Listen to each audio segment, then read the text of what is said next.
Bagi kita yang bisa mengerti dengan jelas iman yang kita terima, kita dituntut untuk bisa mengaku iman tersebut. Banyak orang Kristen, bahkan mungkin banyak di GRI sendiri, dia ditanya apa yang kamu percayai, mereka mungkin menjawab pokoknya percaya. Maka di sini saudara, believing and confessing dalam Roma pasal 10 tidak bisa dipisahkan. If you believe, if you confess. If you confess, then you believe.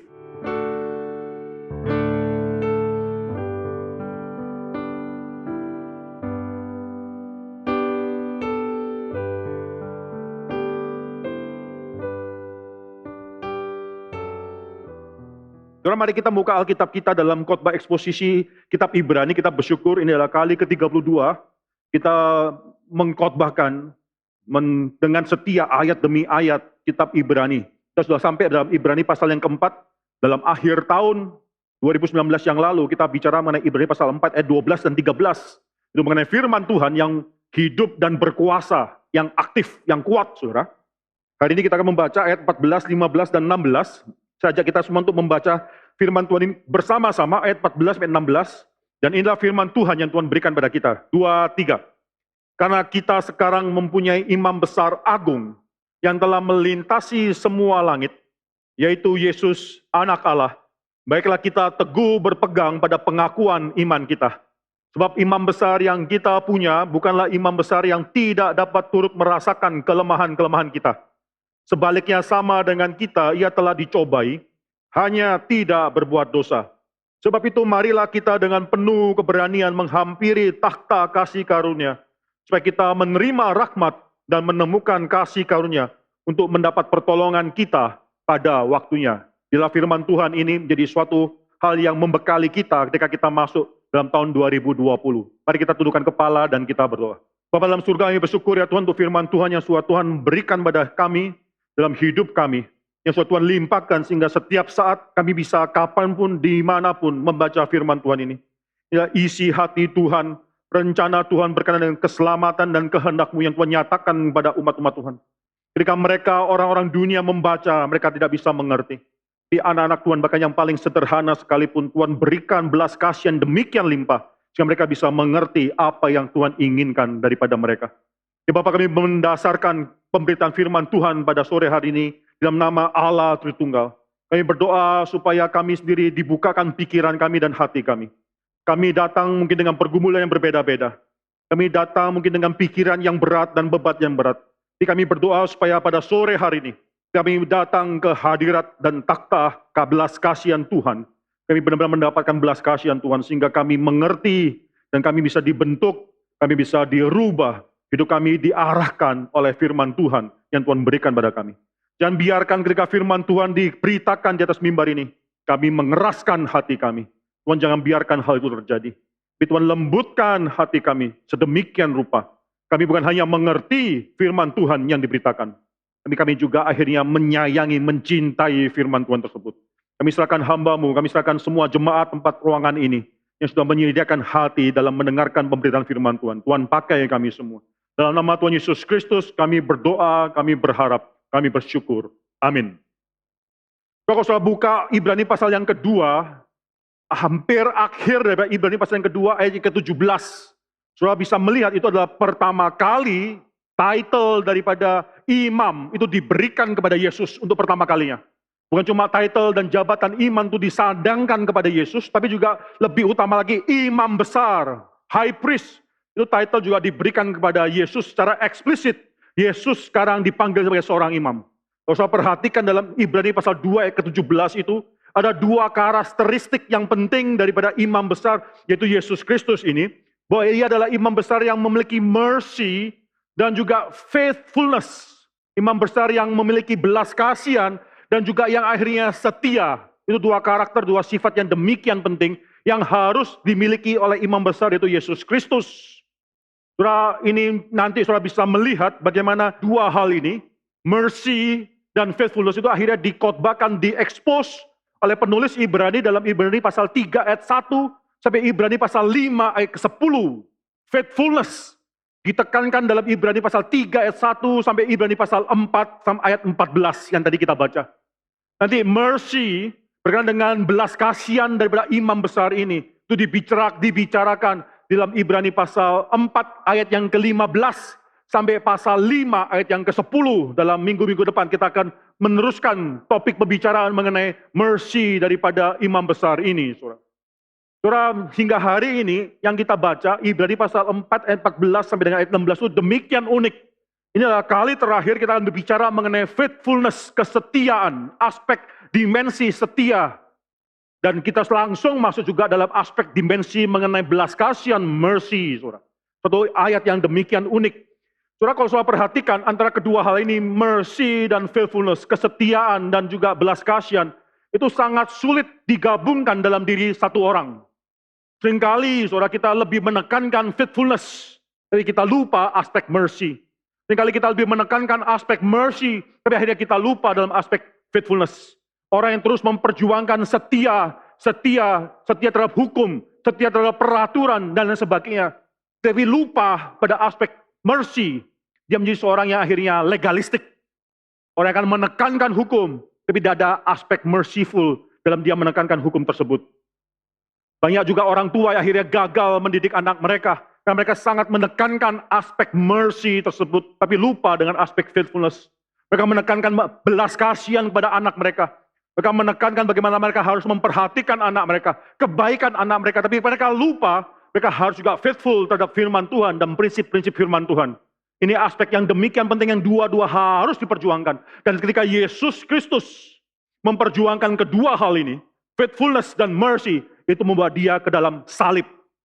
Salib adalah display pernyataan daripada faithfulness-nya Tuhan terhadap janjinya Tuhan. Salib adalah suatu display daripada mercy-nya Tuhan terhadap apa yang dia berikan kepada umat pilihan Tuhan. Salib adalah titik pertemuan antara faithfulness dan juga antara mercy daripada imam besar yang agung tersebut, Yesus Kristus. Saudara, banyak hal yang harus kita bicarakan berkenaan dua hal ini, saudara. Tapi kalau saudara perhatikan dari Ibrani pasal 3 terus bicara sampai Ibrani pasal yang keempat, sampai ayat yang kita baca 14 itu bicara mengenai faithfulness, Ibrani pasal 3 ayat 1 dan seterusnya sampai ayat ke-6. Bicara mengenai Kristus yang setia di dalam rumah Allah. Sama seperti Musa juga setia dalam rumah Allah. Tapi Kristus setia sebagai seorang anak di dalam rumah daripada bapaknya. Musa itu setia tapi sebagai seorang pelayan di dalam rumah bapaknya. Nah, aspek setia banyak dibicarakan. Oleh karena Kristus setia, bahkan setia sampai mati. Bahkan setia sampai mati di atas kayu salib. Maka keselamatan itu akhirnya diberikan dan dimenangkan bagi umat percaya, umat pilihan daripada Tuhan. Itu karena kesetiaan daripada Kristus. Oleh karena itu, karena Kristus sudah setia, sekarang penulis Ibrani juga mengatakan dalam Ibrani pasal 3, pasal 4, bahwa umat Tuhan juga harus setia. Umat Tuhan juga harus memberikan ketaatan. Sampai mati, kita ini dari sudut pandang manusia, kita baru tahu bahwa kita adalah umat Tuhan yang setia ketika kita taat sampai mati, saudara. Kau perhatikan beberapa ayat yang penting di sini, Ibrani pasal 3 ayat 18. Di pasal 3 ayat 18. Siapakah yang telah ia sumpahi bahwa mereka takkan masuk ke tempat perhentiannya? Itu orang-orang generasi pertama yang keluar dari tanah Mesir. Mereka akhirnya tidak bisa masuk dalam tempat perhentian. Siapakah yang ia sumpahi bahwa mereka takkan masuk ke tempat perhentiannya? Bukankah mereka yang tidak taat? Unfaithful. Disobey, saudara. Ketaatan itu sangat penting sekali, saudara. Ibrani pasal 4 ayat ke-6, kalau saudara baca di sana. Jadi sudah jelas bahwa ada sejumlah orang yang akan masuk ke tempat perhentian itu, sedangkan mereka yang kepadanya lebih dahulu diberitakan kabar kesukaan itu tidak masuk karena ketidaktaatan mereka, disobedience. Jadi mengenai faithfulness, mengenai obedience, itu ditekankan dalam Ibrani pasal 3 dan Ibrani pasal 4, ayat ke-11. Ibrani pasal 4 ayat ke-11. Kalau saudara baca di sana. Karena itu, baiklah kita berusaha untuk masuk, let us strive together. Kita berusaha untuk masuk ke dalam perhentian itu, supaya jangan seorang pun jatuh karena mengikuti contoh ketidaktaatan itu juga. Disobedience. Saudara, karena Kristus taat, faithful to the end, sampai dia mati. Demikian juga kita sebagai anak Tuhan, kita harus render faithfulness, obedience kepada Tuhan kita sampai kita mati pula, saudara.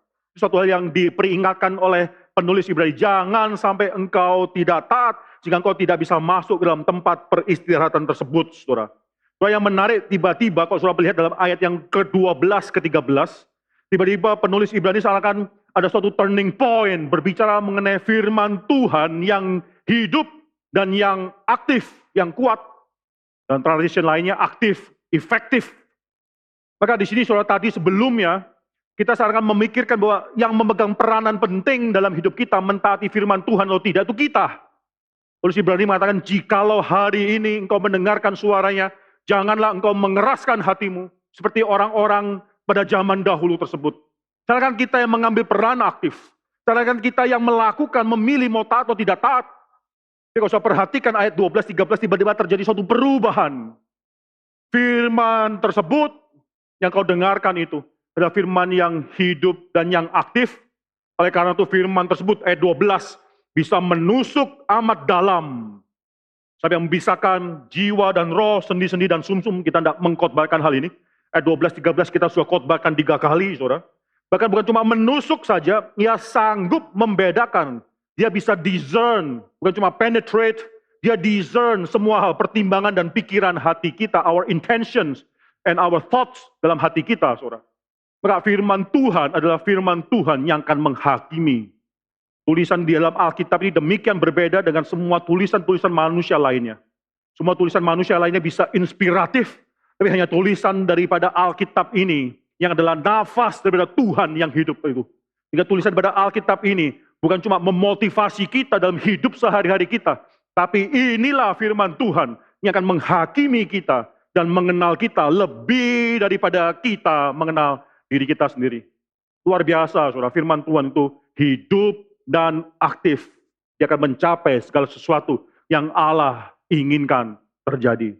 Saudara, dalam ayat yang ke-14, kalau kita lihat tiba-tiba ada suatu perubahan lagi. Sebelumnya banyak bicara mengenai firman Tuhan, mendengar firman Tuhan, setia terhadap firman Tuhan, mementingkan pendengaran dan lain sebagainya. Ayat ke-14 kalau saudara perhatikan, di sini dengan dimulai dengan suatu kalimat, karena kita sekarang mempunyai imam besar yang agung, yang telah melintasi semua langit, yaitu Yesus anak Allah. Lalu disambung satu kalimat yang penting, baiklah kita teguh berpegang pada pengakuan iman kita. Saya sampai di sana, kita perlu memikirkan ayat ini dengan baik. Mengapa? Karena penulis Ibrani bukan mengatakan bahwa kita memiliki imam besar yang agung, yang demikian transcendent, sudah melewati semua langit, yaitu Yesus anak Allah. Lalu dia mengatakan, marilah kita memegang dia. Malah kita berpegang teguh kepada dia. Bukan, saudara, penulis Ibrani tidak mengatakan kalimat ini.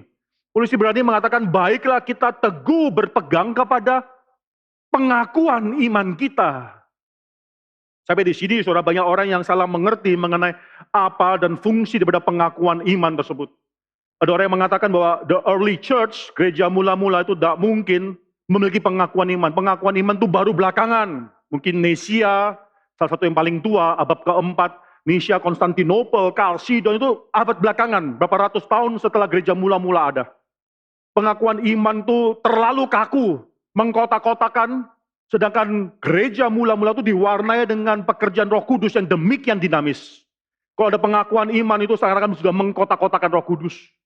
Kalau saya perhatikan gereja mula-mula, bahkan kitab suci atau kitab Ibrani ini kemungkinan sangat besar sekali dituliskan sebelum bait Allah di Yerusalem itu dihancurkan tahun 70, saudara.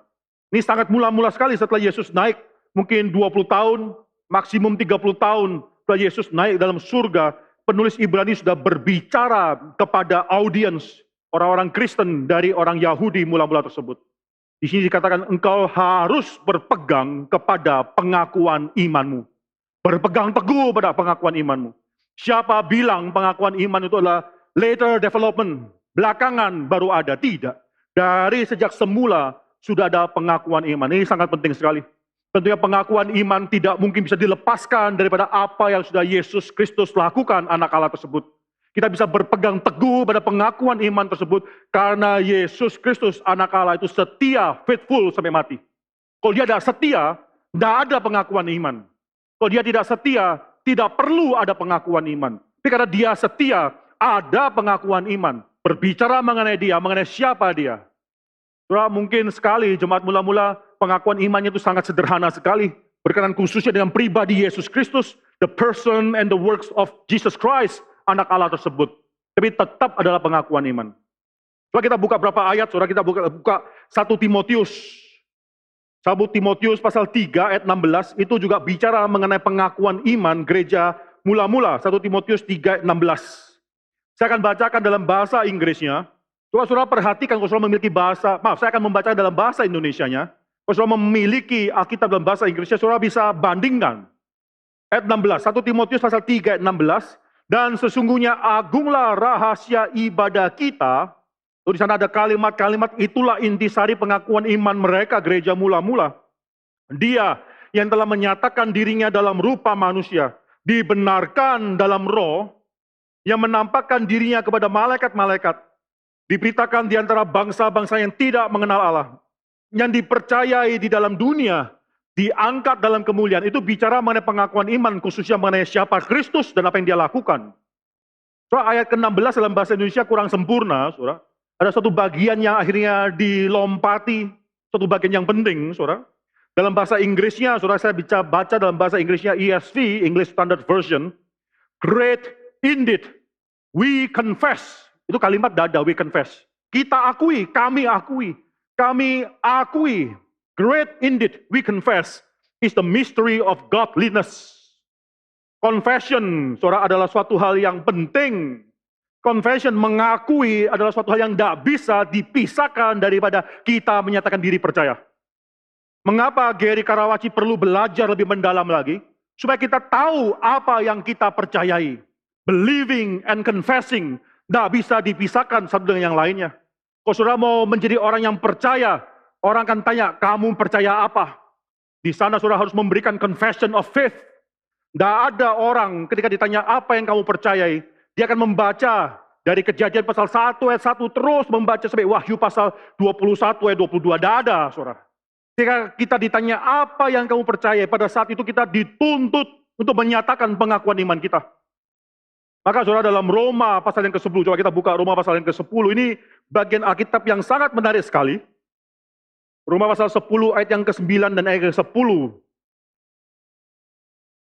Saya akan bacakan bagi saudara sekalian. Sebab jika kamu mengaku dengan mulutmu, if you confess with your mouth, bahwa Yesus adalah Tuhan dan percaya dalam hatimu, and believe in your heart, ini confessing dan believing, bahwa Allah telah membangkitkan dia dari antara orang mati, maka kamu akan diselamatkan. 10. Karena dengan hati orang percaya dan dibenarkan, dan dengan mulut orang mengaku dan diselamatkan. Coba banyak orang yang mengerti konteks daripada pembahasan Roma pasal 10. Banyak orang yang berargue bahwa ini adalah suatu kemungkinan ketika kita confess bahwa Tuhan, Yesus Kristus adalah Tuhan, maka kita harus menghadapi kematian. Maka mereka yang berani confess, mengaku dengan mulutnya bahwa Yesus adalah Tuhan, mereka yang berani dan sudah menyiapkan untuk mati, mereka adalah orang yang benar-benar sudah diselamatkan. Saya rasa ada benarnya, tidak bisa disangkal, itu benar-benar terjadi dalam kerajaan Roma mula-mula di mana kaisar menganggap dirinya Tuhan. Lalu ada orang lain, orang Kristen, percaya Yesus adalah Tuhan satu-satunya. Itu membuat mereka bisa dianiaya, tidak ada salahnya. Kalau saya perhatikan di sini, menarik sekali ayat yang ke-10 kalau saya perhatikan. Roma pasal 10 ayat ke-10, karena dengan hati orang percaya dan dibenarkan, dengan mulut orang mengaku dan diselamatkan. Nah, di sini percaya saja seakan tidak cukup. Kita harus bisa mengatakan dan mengaku, confess what we believe. Itulah bagian dari keselamatan kita. Tentunya kita tidak mengatakan bahwa orang baik juga diharapkan bisa percaya dan bisa mengaku, tidak. Ada pekerjaan Tuhan di luar daripada kemampuan manusia untuk bisa mengerti kasih karunia Tuhan. Tapi bagi kita yang bisa mengerti, bagi kita yang bisa mengerti dengan jelas iman yang kita terima, kita dituntut untuk bisa mengaku iman tersebut. Banyak orang Kristen, bahkan mungkin banyak di GRI sendiri, ketika ditanya apa yang kamu percayai, mereka mungkin menjawab, pokoknya percaya. Nggak penting bertahu percaya apa, pokoknya saya percaya kepada Tuhan. Ditanya 2-3 kalimat berikutnya sudah tidak lagi bisa mempertanggungjawabkan apa yang mereka percayai. Maka di sini saudara, believing and confessing dalam Roma pasal 10 tidak bisa dipisahkan. If you believe, if you confess. If you confess, then you believe. Ini suatu hal yang digabungkan sedemikian rupa karena sangat penting bagi mereka yang mampu untuk memikirkan mana apa yang mereka percayakan. Mereka harus bisa mempertanggungjawabkan kepercayaan tersebut. Ini suatu hal yang sangat penting sekali yang kita pelajari di sini. Saudara, dulu waktu saya di Boston, saudara, ada teman saya mengatakan bahwa kekristenan itu bukan masalah mengenai doktrin, bukan masalah mengenai pengajaran. Kekristenan itu adalah masalah mengenai action. Yang paling penting adalah action kita, bukan doktrin kita. Kalau kita pandai berdoktrin tapi tidak melakukan belas kasihan pada orang lain, itu percuma banyak bicara mengenai doktrin. Saya percaya ini benar, ada benarnya, saudara.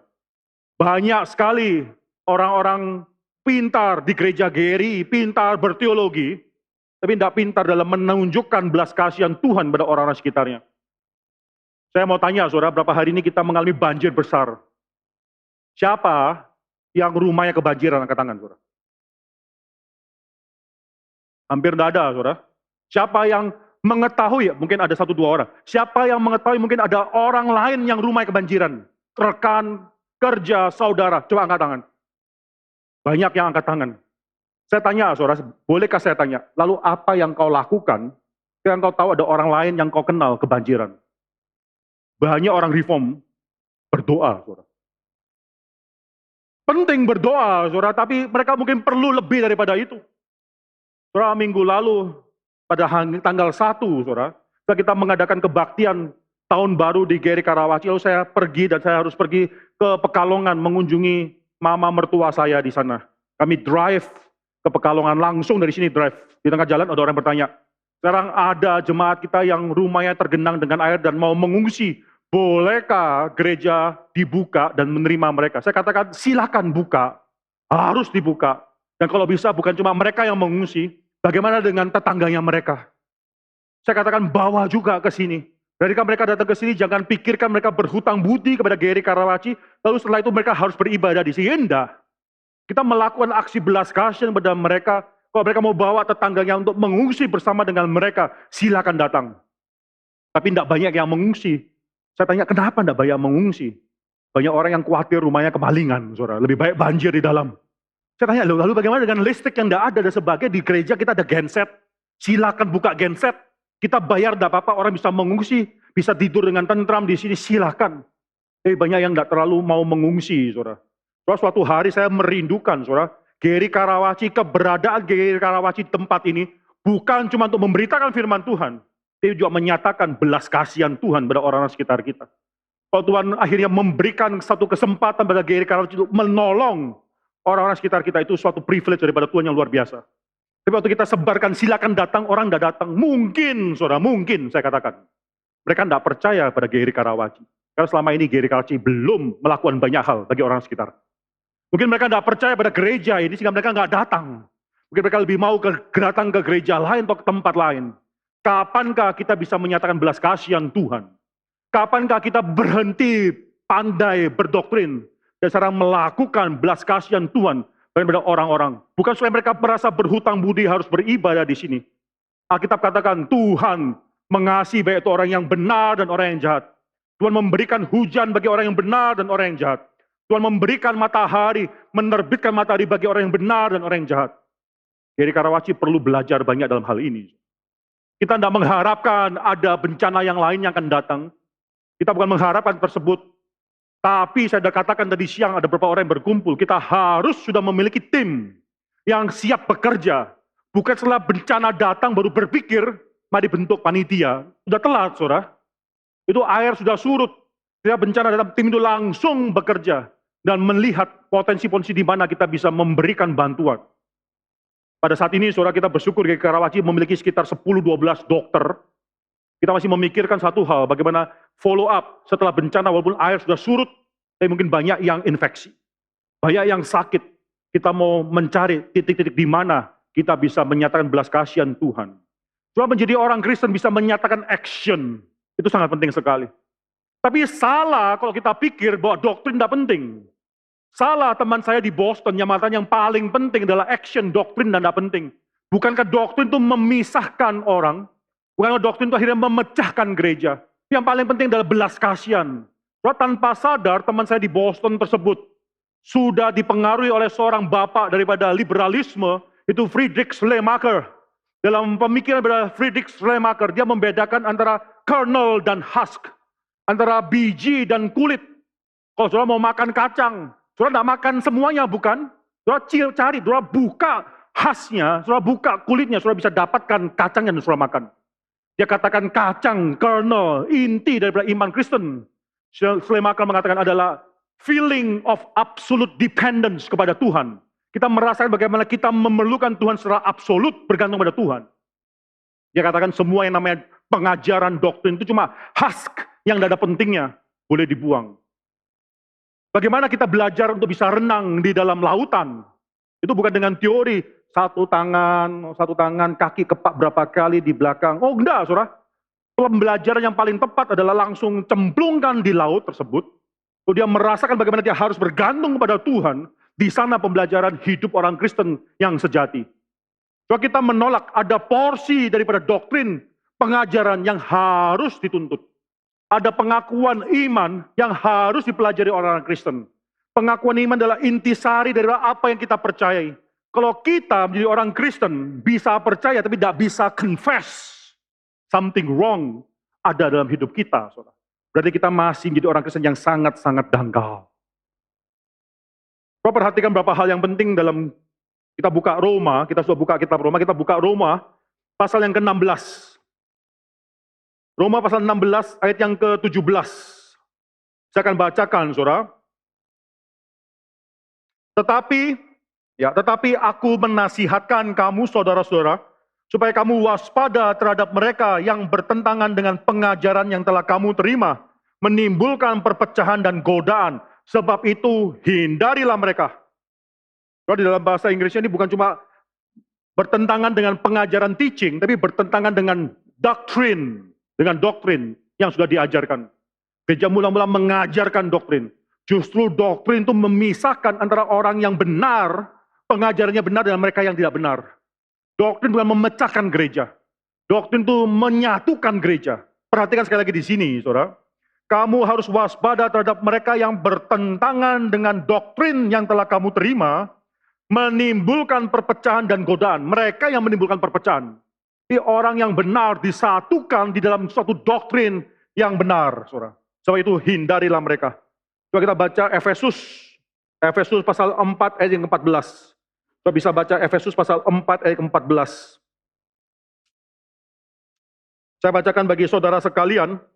Sehingga kita bukan lagi anak-anak yang diombang-ambingkan oleh rupa-rupa angin pengajaran. Di sana bukan cuma teaching, tapi rupa-rupa daripada angin doctrine. The wind of doctrine, saudara. Kita diombang-ambingkan dengan rupa-rupa angin doktrin tersebut oleh pemainan palsu manusia dalam kelicikan mereka yang menyesatkan. Bukti bahwa kita bertumbuh menurut Alkitab, kita mengenal pengajaran yang benar. Kita mengenal dan memegang doktrin yang benar. Dan pengajaran atau doktrin yang benar tersebut disimpulkan seringkali dalam pengakuan iman kita. Terus sekali lagi di sini, saudara, saya mengharapkan GRI Karawaci bukan hanya menjadi suatu jemaat gereja yang mementingkan, yaitu komunitas. The visible church ada suatu hal yang beautiful. The visible church, gereja yang lokal, yang setempat, mungkin memiliki banyak problem, banyak pergumulan di dalamnya. Tapi memiliki belas kasihan Tuhan di dalamnya. Kita harus mementingkan suatu komunitas. Tapi di sini, saudara, komunitas yang menyatakan imannya. A confessing community. Itu suatu hal yang sangat penting. Tahun 2020 kita menekankan dua hal ini. Kita menekan kita menjadi suatu gereja yang semakin melihat pentingnya komunitas bergereja. Dan lebih daripada itu, suatu gereja yang confessing. Yang bisa mengakui iman kepercayaan kita. Kayak Tuhan memberkati kita. Coba kita kembali dalam Ibrani pasal 4 ayat 14. Usah perhatikan, kita harus bersyukur karena kita mempunyai imam besar yang agung. Mengapa dikatakan imam besar yang agung? Kalimat imam besar saja sudah membedakan orang tersebut yang memiliki jabatan imam besar dengan imam-imam lainnya. Hanya satu orang yang menjadi imam besar. Bisa ada terjadi banyak imam-imam yang lainnya daripada keturunan Lewi. Tapi hanya mereka yang adalah keturunan Lewi dan khususnya daripada Harun, keturunan Harun, yang bisa menjadi imam besar. Imam besar itu akan masuk dalam tempat yang maha kudus. Dalam bait Allah, porsi tempat yang maha kudus, dia akan masuk ke dalamnya. Semua orang, tidak ada satu orang Israel pun yang boleh masuk. Bahkan imam-imam semua yang tidak boleh masuk, hanya imam besar yang masuk 1 kali 1 tahun untuk mengadakan penyucian dosa bagi seluruh umat. Tapi di sini saudara, imam besar dibedakan dengan imam-imam yang lainnya. Imam-imam dibedakan dengan orang-orang Kristen atau umat-umat Tuhan lainnya. Perbedaan-perbedaan. Sampai pada Yesus. Yesus bukan cuma imam besar saja. Tapi dikatakan imam besar yang agung. The great high priest. Itu demikian berbeda dengan imam besar lainnya. Saya sudah pernah khotbahkan bagian ini, saudara. Di imam besar yang agung ini yang demikian berbeda dengan imam besar lainnya. Itu telah melintasi semua langit. Dalam teologi daripada penulis Ibrani, saudara, maka semua imam besar itu harus masuk tempat maha kudus. Sekali setahun masuk ke sana. Di bumi tempat tersebut. Tapi Yesus Kristus adalah imam besar, kan dia masuk tempat maha kudus, kudus, lebih kudus lagi. Itu surga itu sendiri. Dan dia sekali masuk, tidak pernah keluar lagi. Semua imam besar lainnya masuk dalam tempat maha kudus tersebut dan harus keluar. Setiap tahun masuk sekali dan keluar lagi. Tapi Yesus telah masuk dalam tempat yang maha kudus tersebut bukan dengan darah daripada lembu, darah daripada kambing jantan. Dia masuk dan membawa darahnya sendiri. Karena itu dia masuk sekali dan tidak pernah keluar lagi. Kalau saudara masih ingat khotbah saya berapa bulan yang lalu, kita harus bersyukur Yesus sekali masuk, tidak pernah kembali lagi.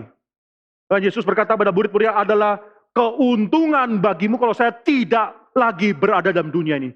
Saya harus masuk 1 kali dan tidak pernah keluar lagi. Untuk membuktikan bahwa dia berbeda dengan semua imam lainnya. Bahwa tugas keimaman dia sudah selesai. Tidak perlu keluar lagi. Dia tidak perlu keluar masuk. Sekali masuk untuk selama-lamanya. Kalau mungkin bagian Alkitab yang paling banyak menjelaskan hal ini adalah Ibrani sendiri, saudara. Ibrani pasal yang ke-9. Suatu hari kita akan bicara mengenai hal itu. Coba kita buka Ibrani pasal yang ke-9. Coba kita baca berapa ayat, saya akan membacakan bagi saudara sekalian. Ayat 11, ayat ke-12. Disimpulkan dengan ayat yang ke-24. Ibrani pasal 9, ayat 11, ayat 12. Tetapi Kristus telah datang sebagai imam besar untuk hal-hal yang baik yang akan datang. Ia telah melintasi kemah yang lebih besar dan yang lebih sempurna yang bukan dibuat oleh tangan manusia. Dia masuk ke surga itu sendiri, saudara, bukan tangan manusia. Artinya tidak termasuk ciptaan ini. 12, dan ia telah masuk 1 kali untuk selama-lamanya ke dalam tempat yang kudus, bukan dengan membawa darah domba jantan dan darah anak lembu, tapi dengan membawa darahnya sendiri. Dan dengan itu ia telah mendapat kelepasan yang kekal. Ayat 24, saudara. Ini bagian yang sangat penting. Penulis Ibrani demikian luar biasa bisa membandingkan Kristus dengan the old covenant priesthood. Mari kita baca ayat 24. Kita baca bersama-sama. 1, 2, 3. Sebab Kristus bukan masuk ke dalam tempat kudus buatan tangan manusia, yang hanya merupakan gambaran saja dari yang sebenarnya. Tapi ke dalam surga sendiri, untuk menghadap hadirat Allah, guna kepentingan kita. Dia masuk 1 kali dan untuk selama-lamanya, guna kepentingan kita. Karena itu adalah the great high priest. Salah satu hal yang membuat dia demikian berbeda dengan semua imam-imam besar lainnya. Karena dia transcend everybody else. All the high priest, yang melebihi mereka. Dalam hidup orang Israel tidak bisa menerima bahwa Kristus itu adalah imam besar agung ini. Karena mereka tidak bisa menerima fakta bahwa setelah Kristus hadir dalam dunia ini, setelah dia mati di kayu salib, sudah tidak perlu ada pengorbanan lagi. Saudara, sangat ironis sekali ketika Yesus datang kepada umatnya tidak mengenal dia. Nah, ketika akhirnya dia mengorbankan dirinya disalib di atas kayu salib, pada hari itu juga orang Israel sedang menyembeli dombanya untuk bisa mengampuni dosa-dosanya. Padahal the great high priest sudah berkorban. Saya percaya Tuhan memberikan waktu berpuluh-puluh tahun setelah Yesus mati di kayu salib, memberikan kesempatan orang Israel untuk bisa bertobat, tapi mereka tidak bertobat. Maka daripada itu, saudara, ketika mereka tidak bisa menerima finalitas daripada pekerjaan Kristus, Tuhan melalui pemerintah Romawi, Jenderal Titus, yang menghancurkan bait Allah tersebut. Karena mereka merebut kemuliaan yang harusnya dimiliki oleh Kristus. Saya percaya ketika Yesus datang itu bukan meresponi sejarah. Tapi sejarah semua berputar daripada Allah lakukan melalui Yesus Kristus. Dan sudah berpuluh-puluh tahun, engkau masih belum percaya, engkau masih membangga-banggakan bait Allah. Engkau masih membangga-banggakan pengorbanan dan korban-korban yang kau berikan. Maka Tuhan sekarang hancurkan tahun 70 Masehi di bawah Jenderal Titus. Romawi menghancurkan, mengalahkan Yerusalem. Dan karena mereka sampai di bait Allah, mereka menghancurkan seluruh bait Allah tersebut. Sampai sekarang, orang Israel tidak lagi memiliki bait Allah. Bagi saya, itulah suatu penghakiman Tuhan terhadap kedegilan hati mereka yang terus menolak Kristus. Tuhan hancurkan kebanggaan mereka. Mengapa? Kristus is the great high priest. Sudah berhenti, tidak perlu lagi. Kristus is the great sacrifice. Sudah tidak perlu lagi ada sacrifice yang lainnya. Kristus is the temple itself. Sudah tidak perlu ada temple lainnya. Kristus adalah tempat perhentian tanah perjanjian tersebut. Tempat perhentian kita. Sudah tidak perlu lagi ada tanah perjanjian yang kita harapkan. Luar biasa, saudara. Dia adalah the great high priest. Dia demikian berbeda. Alkitab katakan dia sudah menembus semua langit. Transcends everybody else. Itu membuat dia adalah imam besar yang agung. Tapi dalam ayat yang ke Ibrani pasal 4, saudara, coba kita buka lagi. Ibrani pasal 4 ayat ke-15-16, dikatakan ada sifat imam besar yang agung ini yang lainnya. Imam besar ini dikatakan imam besar yang agung karena satu sifat yang penting. Karena dia mengerti kelemahan-kelemahan kita. Apa jadinya, saudara? Kalau kita dituntut oleh Tuhan untuk selalu perfect. Selalu akhirnya bisa memberikan yang sempurna pada Tuhan. Bahkan hidup kita. Fakta menunjukkan belum lama, 2020 sudah masuk, kita sudah berdosa lagi. Kita sudah jatuh dalam dosa lagi. Banyak orang Kristen mungkin digoda oleh iblis. Yang mengatakan engkau adalah orang yang berdosa, engkau sudah tidak lagi bisa mentaati Tuhan. Engkau tidak layak menjadi pengikut Tuhan.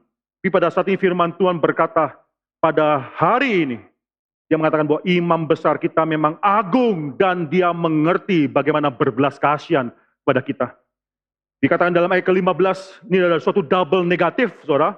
Sebab imam besar yang kita punya, bukanlah imam besar yang tidak dapat turut merasakan kelemahan-kelemahan kita. Ini double negatif. Dia bukan imam besar yang tidak dapat merasakan kelemahan-kelemahan kita. Bahkan sama seperti kita, dia dicobai. Ketika anak Allah itu datang dari surga, inkarnasi dalam dunia, dia mengambil tubuh manusia. Dan sampai nanti kita mendapatkan tubuh kebangkitan. Ini kita sudah bicara tanggal 15 Desember, banyak bicara mengenai tubuh kebangkitan. Saudara coba cari dalam sekretariat, kalau saudara mau mempelajari. Saudara di dalam ringkasan khotbah Gere Karawaci, saudara, saya menuntut diri saya sendiri untuk akhirnya memeriksa kata demi kata daripada semua ringkasan tersebut. Sekali orang dulu mengatakan ringkasan khotbah ini belum diperiksa oleh hamba Tuhan yang berkhotbah. Saya katakan mengapa harus keluar kalimat itu? Saya periksa satu persatu.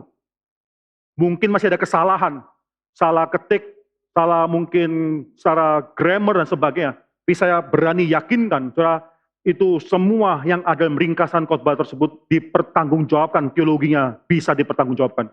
Saya periksa kata demi kata.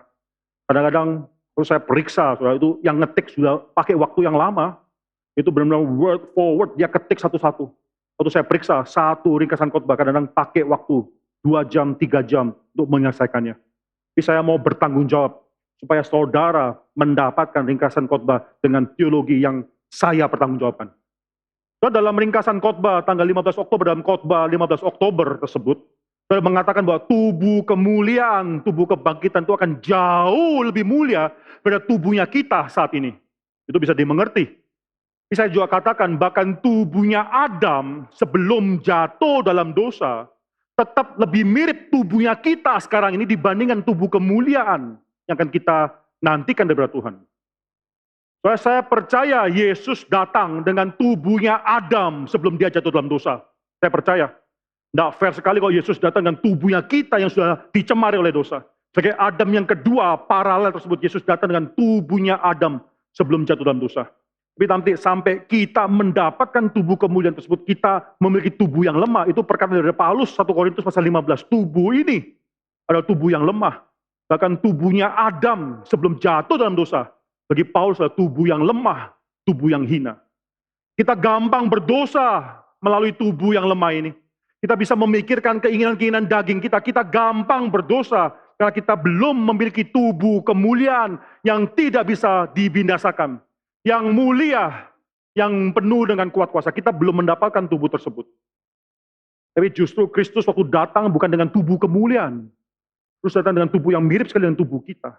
Supaya apa? Supaya dia bisa dicobai di dalam tubuhnya. Sama seperti Anda dan saya. Terus saya mau ajak kita memperhatikan ayat 15 ini ada suatu bagian yang missing sekali lagi. Yang tidak ada di dalam terjemahan bahasa Indonesia. Saya cross check dengan bahasa Inggrisnya. Saya cross check dengan bahasa Yunania. Ayat 15. Ibrani pasal 4 ayat 15. Sebab imam besar yang kita punya bukanlah imam besar yang tidak dapat turut merasakan kelemahan-kelemahan kita. Sebaliknya sama dengan kita. Ia telah dicobai, hanya tidak berbuat dosa. Ada satu kata yang missing. Dicobai, ia telah dicobai di dalam segala hal. Itu tidak keluar dalam terjemahan Indonesia. Dia dicobai in all aspects, in all things. Bedanya dengan kita, dia tidak berdosa. Kalau kita dicobai dalam demikian banyak hal, dan ketika setan mencobai kita, saudara, itu bukan mencobai kita dalam hal-hal yang kita pasti kuat. Tidak, dia mencobai kita dalam seluruh hal. Kalau ini gagal, ini, dia akan coba semua hal. Semua aspek. Setan cukup sabar dalam mencobai kita. Kalau kita bisa berdiri, dia mengalahkan cobaan daripada setan, dia akan cari kesempatan lain untuk menjatuhkan kita. Dan ketika dia mencobai kita, dia akan mencobai dalam seluruh aspek hidup kita.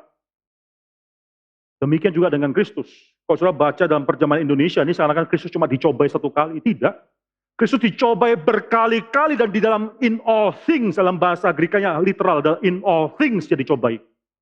Saya percaya Kristus juga dicobai masalah seksual. Kristus juga dicobai dalam masalah kedagingan. Mengapa? Karena dia memang datang dengan tubuh dan setan ingin menjatuhkan dia. Karena dia belum mendapatkan tubuh kemuliaan tersebut. Jadi setelah bangkit, dia tidak bisa berdosa lagi. Maka di sini saudara, ini suatu hal yang demikian penting. Kristus dicobai dalam semua hal. Tetapi dia tidak berdosa. Maka imam besar kita adalah imam besar yang agung. Mengapa? Karena dia adalah imam besar yang sukses setia sampai mati. Tapi kematian dia adalah kematian terus-menerus setan mencobai dia, menjatuhkan dia. Dan dia akhirnya sampai mati setia. Menyatakan bahwa dia adalah imam besar yang tahu kelemahan kita. Soalnya seringkali pengalaman hidup kita satu kali itu tidak mendefinisikan hidup kita.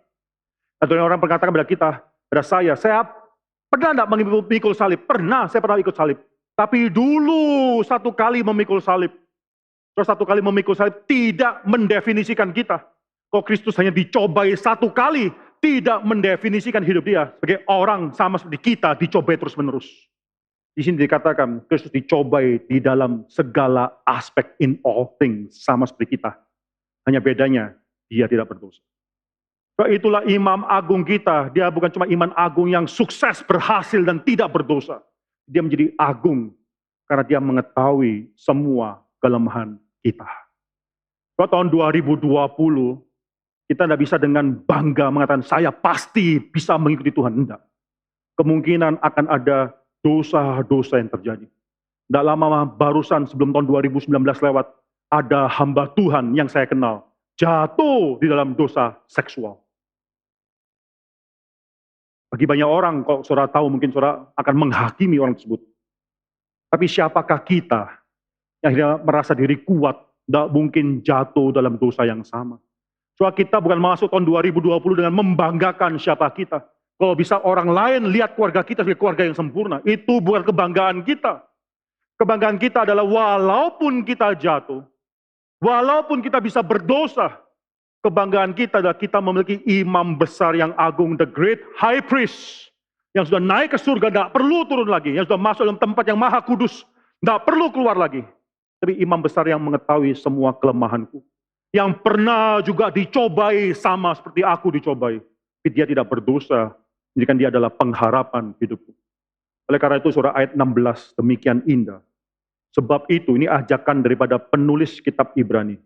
Sebab itu marilah kita dengan penuh keberanian menghadapi takhta Tuhan. Bagi anak-anak Tuhan yang dikasih oleh Tuhan, takhta Tuhan bukan takhta pengadilan. Mari kita dengan penuh keberanian hadir. Mengapa? Karena takhta tersebut adalah takhta kasih karunia. The throne of grace bagi kita semua. So, mari kita membuka tahun 2020 dan mengatakan kepada Tuhan, saya bersyukur karena segala sesuatu yang kau tuntut daripadaku sudah digenapkan di dalam diri imam besar yang agung tersebut. Dan sekarang saya bisa hadir ke dalam takhta Tuhan. Setiap saat masuk dalam takhta daripada belas kasihan Tuhan, the throne of grace. Biar belas kasihan Tuhan melalui imam besar agung ini, Tuhan nyatakan dalam hidupmu hari lepas hari. Bukan cuma bagi engkau sendiri, pasangan hidupmu, bagi anak-anakmu, ada belas kasihan Tuhan yang kau hidupi. Mari kita tundukkan kepala dan kita masuk dalam doa. Dalam surga kami bersyukur ya Tuhan untuk semua pemberitaan firman Tuhan yang sudah kami dengarkan. Kami bersyukur karena kami adalah orang-orang yang lemah, dan lebih daripada itu kami orang-orang yang lemah yang memiliki imam besar yang agung, yang demikian tinggi, yang sudah melintasi semua langit, sudah masuk dalam tempat yang maha kudus sekali untuk selama-lamanya, menunjukkan bahwa dia sudah mentuntaskan semua pekerjaan daripada pengudusan atau pembersihan dosa. Kami berdoa untuk diri kami, yang kami dalam hidup selalu mengalami dosa demi dosa.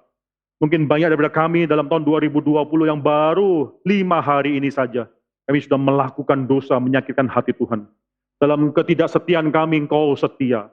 Dalam ketidaksetiaan kami, Engkau terus menjaga kami. Engkau memberikan kepada kami seorang imam besar agung yang mengetahui semua kelemahan-kelemahan kami. Sama seperti kami, dia pernah dicobai berulang kali dalam segala cara, tapi tidak berdosa. Kami bersyukur karena yang memerintah kami adalah seorang yang mengerti bagaimana kami bergumul dalam dunia sementara ini. Hamba-Mu menyerahkan semua jemaat tempat ini, jemaat Geri Karawaci, jemaat daripada Sinode Geri, dimanapun mereka berada.